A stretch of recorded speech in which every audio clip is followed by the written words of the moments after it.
Welcome to the very first episode of my story. This is a show that I've been wanting to do for a very long time. This is a show where we talk all about, we bring guests, we bring people, and we talk to them about their stories. You know, the things that they've gone through their lives, and that they've gone through, the challenges and the depressions and the stages that they got. This is about their lives before something impacted them and made them go for in the future and what the future holds. This episode will be about myself. I'm very excited, very heartful, very powerful show, and it's a very emotional episode. I cried a lot during it. Still watching it, maybe tear up a little bit. So without further ado, guys, here's the very first episode of my story. This is about Chris Day, myself, aka The Legend. Enjoy, guys, and this will be an every once in a while, every week show. So enjoy.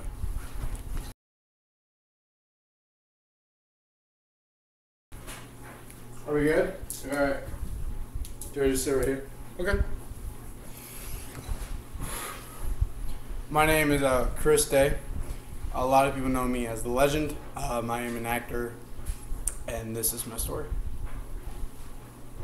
There's a lot about myself that I could say when before it became something was hard. There was a lot of what I can say is growing up. I had a rough childhood. I can say that a lot because my life before now was hard. It was extremely hard, and I felt like there was something about myself that I really wanted to express. For a long time, there's a lot about myself. When I was a baby, my biological father, his name was John, left. And pretty much it was me and my mom for 2 years. She had me out of wedlock, and it was just us. It was us two. There is this bond between us two that was unbreakable. Nobody can know how that really changed you. And the relationship that I had with my mom was something that I never wanted to break, and it was something that really impacted me in the ways that it did. And it really brought myself to acknowledge that we were meant for something. I was meant for something. When I was 8, my mom told me I had a real dad. His name was a biological dad. His name was John. He was a nobody. He was a nothing. I didn't really think much of it. I didn't think much of it at first. But for some time later on, there was this anger inside of me. My dad left. There's nothing no more. I don't have a biological dad.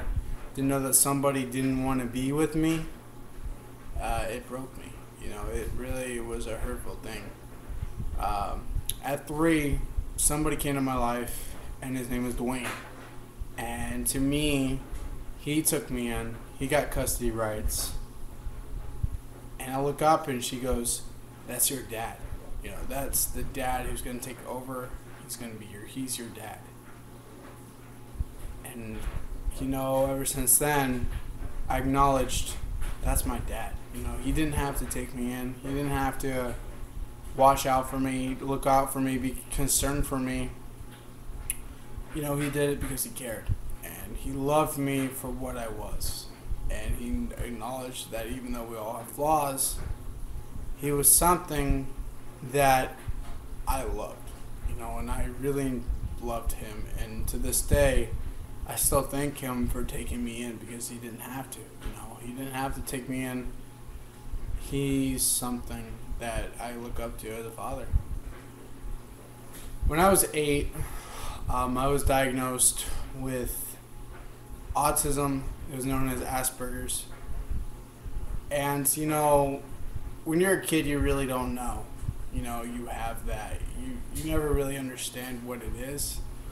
But it's when you're later in your years where you realize that, I have a disability. What does that mean? What does that even stand for? You have this thing. Where does it take you? Am I gonna be disabled for the rest of my life?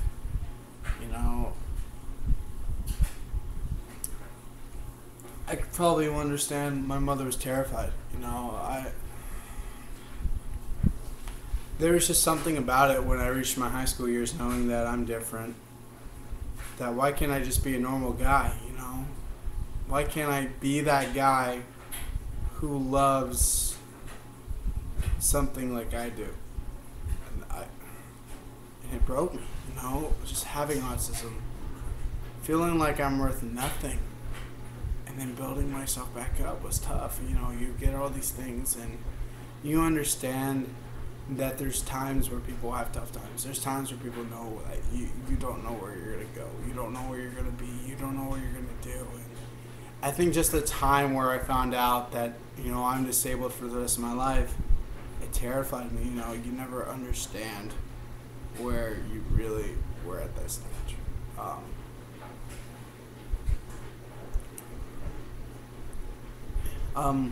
When I was in junior high,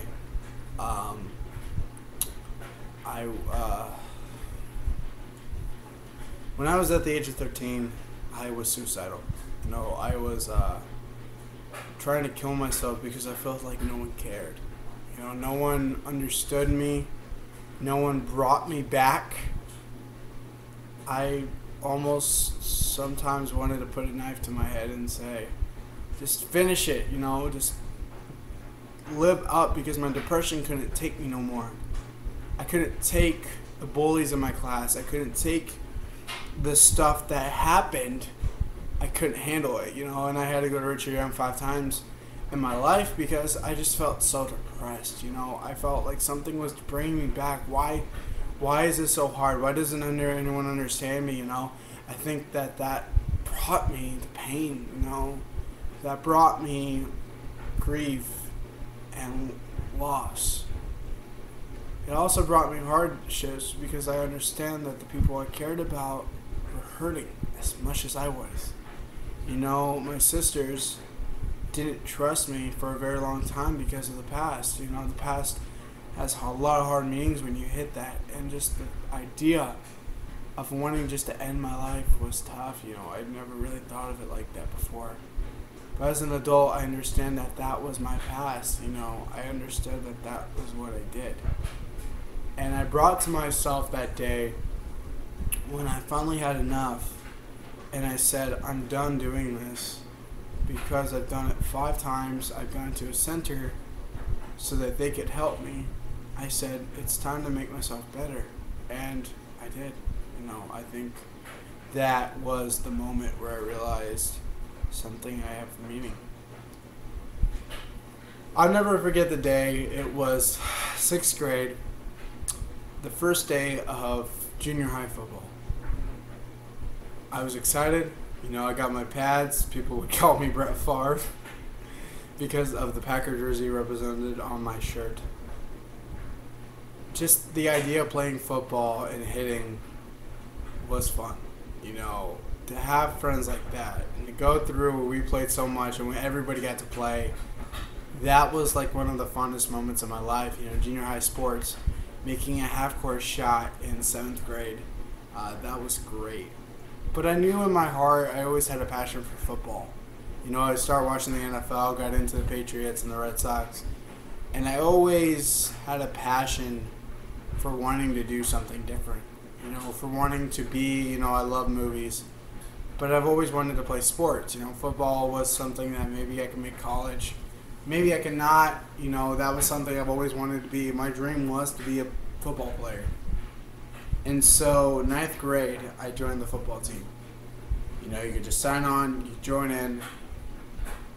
And I did it for about a month and a half. And I kept getting knocked down. And I kept getting knocked down. And kept getting knocked down. And I said, I can't get up. I quit. I can't handle it. I can't do it no more. Getting knocked down and knocked down. I can't take it no more. That point of saying how much hits I got was the resemblance of how pathetic I was then. You never understand where you were until you were before. And the idea of knowing that I failed to this day makes me regret it. Because if I did, I could have been something. So I quit the football team. I focus on school. I get school done. I do theater. Played basketball for a while. I was doing great. But that sense of football and that sense of wanting to come back never really reached me. There was one man, and he's always been like a father figure to me all my life, and his name was Ricky Westland. Coach Westland up in Pleasanton. During the stages of my depression, he came up to me and was like, it's okay. Everyone takes a hit. Everybody understands the point of loss. Everyone understands that it's hard to move on like I did. And I lost the sense of belief in myself when I quit football. And he took me in. He made me a part of the team. He put me on the team. I went to the games. I counted all the defensive tackles. I felt like I was a part of the team. But at the same time, I wish I could have played football. I wish I could have made something. So my junior year, I decided I wouldn't go back. I hurt my knee.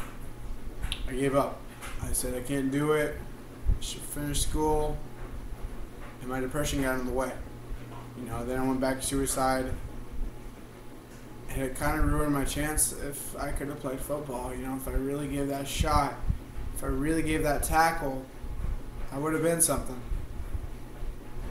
I would have been something important. Coach Weston always told me that he picked me up. He brought me back. He brought me to something. And I think the challenges that I faced and the struggles I had made me a better person. And to him and to my teacher who pretty much raised me in school, Miss Metz, that's who I would honor, because they were the ones who brought me back. They were the ones who brought me for something. And that's why school is so important to me. I never forget the day where I was 298. I was 298 pounds. I was heavy, eating mayonnaise like a jar a week. And I said to myself, I can't keep doing this. I'm not going to live. I'm not going to make a living.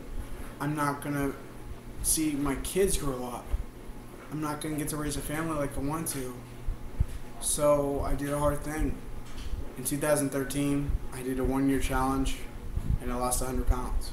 Today I am at 229, and that's all muscle.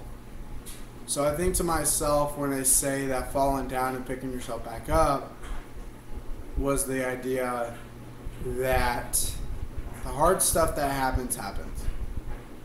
Shit happens. You have to be able to pick yourself up and tell yourself it's okay. It's okay to understand that things happen and that you just got to pick yourself back up.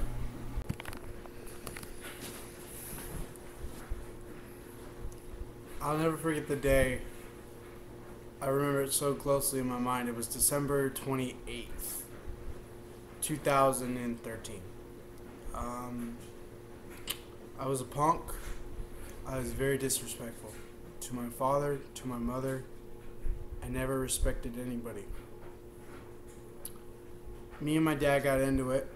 It was like 11:30, 12, and we started fighting. And we started fighting pretty bad. I punched him, and all I could think for a second was that flashed went through my brain. A flash of light, or a flash of dark something. And I knew at that time I made a big mistake, because I just did something big. The cops came over to the house. They came over to the house more often than ever, because I've always was a troublemaker back then. They say, you're going to jail tonight. You're going to stay there for a while. Put the handcuffs on me. At that moment,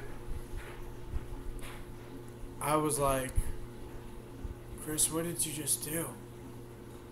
You just blew everything. You blew everything. You lost yourself. You're done. The moment I went in those bars and they slammed them shut, they put me in there, they got me all booked. The moment they put in that bar and you hear I bawled. I cried. I'm like, this isn't a dream. This is real. And that moment where I saw that, that was the moment I said to myself, all the punkish stuff I did at home, all the disrespectfulness I did to my father, to my mother, to my sisters, that's over. It's time for a second chance. They don't come once in a while. This is a rare occasion. And I got my second chance. I got out. It was about a month after. I built myself up. I got out. I went on probation for about 24 months. Got done. And at that time, I changed. I grew up.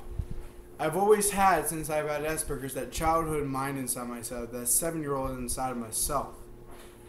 When I got out of jail, I felt like I became an adult because it changed. I was given a second chance. I was given time to understand the mistakes I've made and to gain the respect again of my parents, of my sisters. It was tough.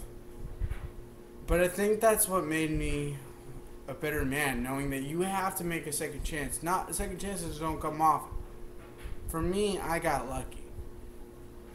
And I'll never forget that day because that was the day where I realized you need to stop doing your shit. You need to stop being a punk and you need to start being something else.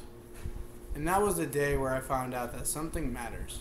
And something inside myself was telling me this is the right thing.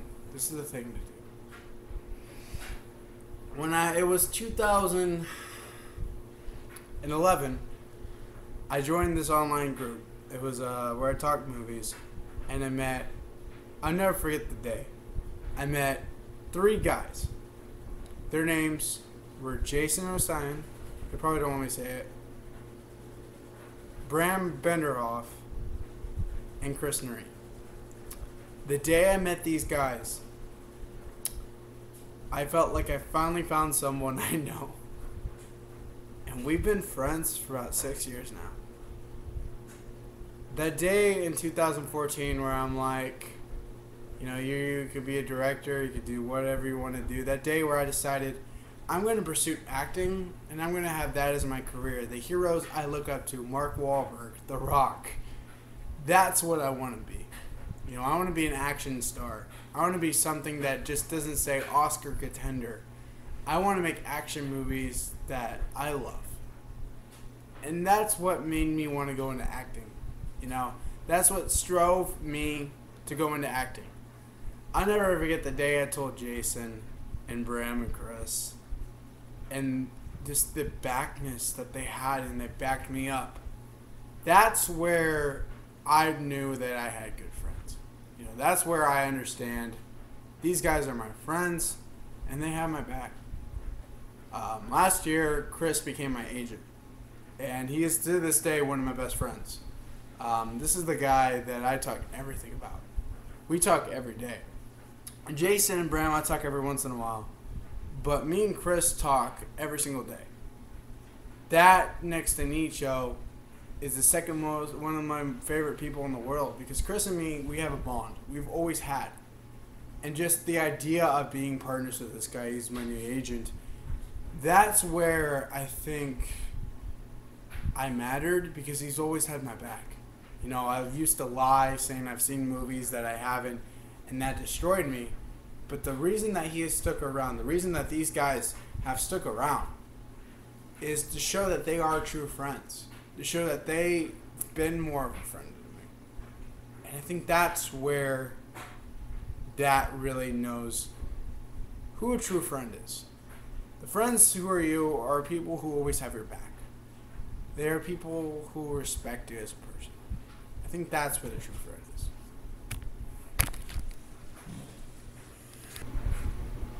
I'll never forget who I had so many friends in high school, but to this day, the one who was like a brother to me, his name was Nicho. We've known each other since 6th grade, but I remember when I was so upset, he would always be there for me. He's always had my back. He was like a brother to me. And just to know that this guy was just amazing, He's this guy who I love so much, and he still to this day is like a brother. In 2013, my Aunt Kathleen, who was on my mother's side, who was one of my best friends in the world, passed away from cancer. That was like 3 years ago. I'll never forget the day. I woke up, my mom went down there, my dad came up to me and said, "Buddy, Aunt Kathleen died in her sleep. She's in a better place." At that moment, I knew not much. I knew that one of my best friends in the world was gone, and that I can't tell her I made it. I can't tell her I lost weight. I can't tell her that my kids are going to be something important. And just to her, knowing that one of the best people in the world was gone, it broke me. For years, I never forgave it. I never forgave her because and I hated cancer for so long because she left. She never got to see me graduate. She never got to see me pick up on my feet and move to a better life. It's just the idea of wishing that she was out there.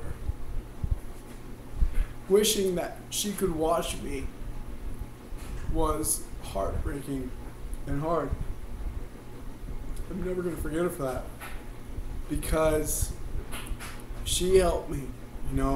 Her courage through cancer made me the man I am today. Her courage to fighting for that, and fighting for something.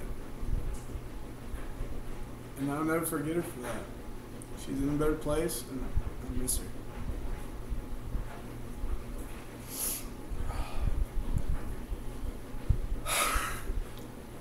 When I believe I was 14, I had my first girlfriend. I didn't know what to think of it at first. I was like, oh my God, I'm in love. It ended up in heartbreak. I found out that love was overrated. Love was nothing. And over the next few years, I got so addicted to wanting to have a girlfriend, to wanting to have something, that I ended up being crushed every single time. All the relationships I went through, gone. Everything that I wanted to succeed and to have a wife and to have somebody that I could say was my soul partner was gone. I think the idea of having someone close to you, which is amazing, by the way, and having someone that you care about that may not be the best choice for you once you found out. Maybe it's time you focus on something else. Don't focus on women so much, because I was addicted. I was addicted to having a girlfriend and having a wife so bad that I didn't care no more. I figured that maybe something inside is telling me that maybe this time just focus. Let that girl come to you. Let that girl find you instead of you finding her, because all it's going to cause you is pain. And from that moment on, I knew that's what I would do. And for about a while now, that's what my goal is. I'm going to let her come to me. I'm going to push nothing.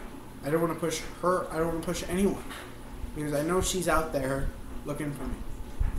And that's why addiction I had with the girls caused me such pain. You know, it caused me everything. And I find that step, to find that woman who will love you the most as much as someone did, like my mom did, to me. That's what I want in a woman. You know, being an actor and dating a model isn't one thing. You know, that doesn't happen. The love stories in movies don't always happen. You know, the real aspects that people understand is what builds your character. And that's what it did to me. Where does the future hold? That's a good question. Acting, man. You know, I want to be into acting. I want to do that. I want to strive to be something. You know, I want to someday raise a family. Make my father proud. Make those I care about, those I love, and those that I respect be proud of me in the future. That's my goal. Future seems so bright than what it is. To get game, to get mass, to get bigger, to succeed in life. That's where I think my story's heading. And that's where I hope it does. Thank you. It was great coming here and sharing my story. Thank you guys for having me. Thanks. Guys, that was just a taste of what my story can bring to people all over.